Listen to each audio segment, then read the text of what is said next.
And then I could start behaving like the devil would have when he was an angel. The devil is something man has created for an excuse for when they make a bad choice, because they don't understand there are 7 senses, because no one's been teaching us these things about frogology. Look up my website. It's not that hard to find. Just go read my bio here on this YouTube channel. It'll give you the website. If the devil was an angel, if every human thought the way I'm thinking in this video, they'd stop doing bad shit because they just make a fucking decision that they knew wouldn't have negative behavior. And then Satan wouldn't exist anymore because people would know what the right thing to do was, even though it made them feel bad. They would take the pain and do what's right so that nobody gets hurt but themselves. You created the devil because you couldn't handle the bad decisions you were making when you were drunk. Probably. The Indians didn't drink alcohol, so I'm not blaming Satan on them. Like, there are evil spirits, but they danced with the evil spirits. They communicated with the evil spirits in order to keep them at bay.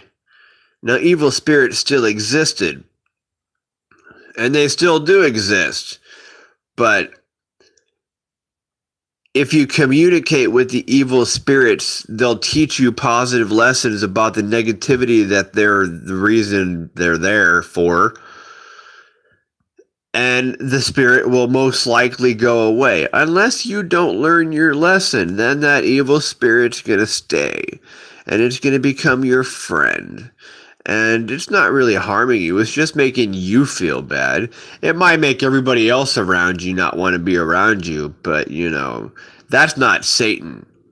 Satan is not the same thing as evil spirits. Evil spirits are things that actually exist. It's actually quantum physics, and it's negative energy, which is cool colors, is negative energy. So when the electromagnetic biosphere of our humans' body and the quantum physics particles around us turns into more cool colored energy, then that's going to be bad spiritual energy. It's going to be bad negative energy that's just happened to be floating through that part of the world where you happen to be sitting at that particular time.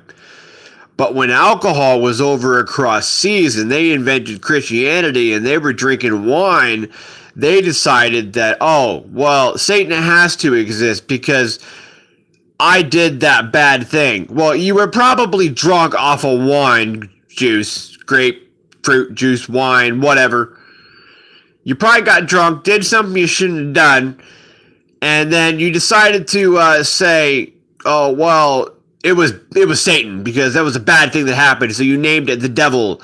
And then you decided that God was going to save you from your sins when it's not possible, or it's possible to never sin. I mean, I make mistakes, but I don't sin. I don't do things that are horrible.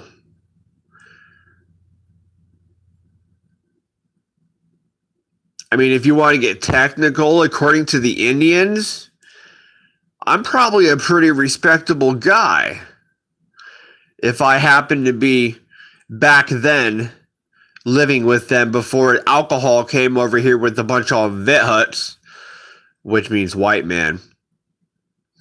So, like, who do you think is really being true about this whole energy thing and this Satan thing? Like, Satan's not real.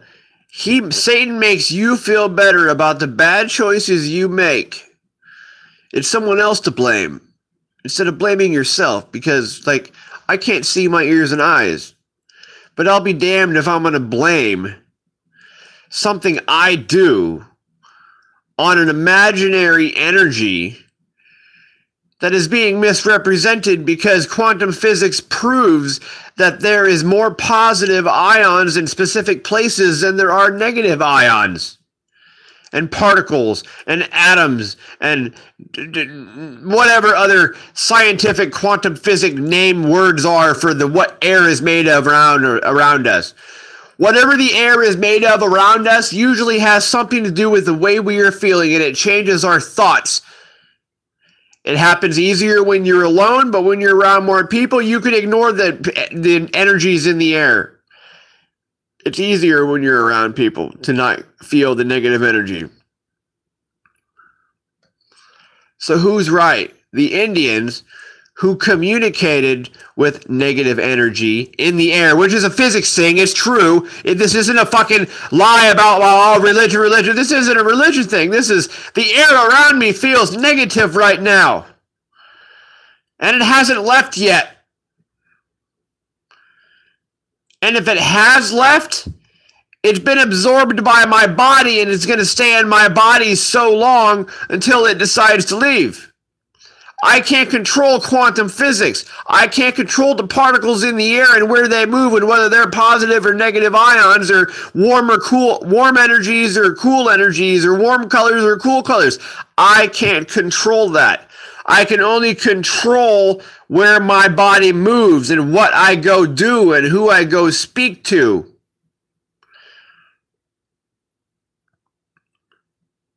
So think about that next time you get drunk or on some drug that you can't handle, because if you could handle the drug, you'd never sin. You'd get a little high, you'd get a little drunk, and then you'd go to bed. You wouldn't cause no harm. You wouldn't say anything you shouldn't say. And you'd go on your own little way. Some of us like to stir the pot more than others, and that's okay. But you humans and your Jesus is going to come out of the sky and pick us all up to the sky. Like, have you been? I've seen pictures of outer space. There's not a heaven out there. If there's a heaven, it's on ground where my feet are. And if there's a hell, hell would be up.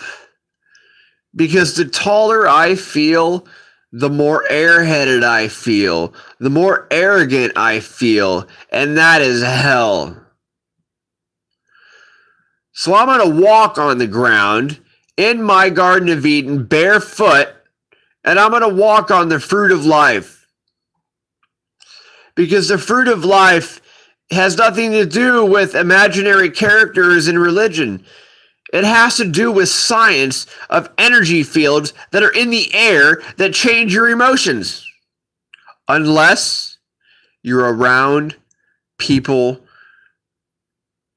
and can distract yourself from the negative energies or positive energies in the air. So if there is a God, it would be the air. How do I know this? Look across the room. Look at that tree outside. Is there a separation between that tree and the air? So God is not everywhere. God is not that tree. God is not that rabbit. God is not that television. God is the air. The only thing that's keeping you alive, the only thing keeping anything alive is air. Why don't we worry more about studying how the energies in the air move around in a quantum physics manner and how we can possibly manipulate them to get what we want? And what do we want? I don't know how many questions I'm going to ask. We'll find out before I die how many questions I ask you.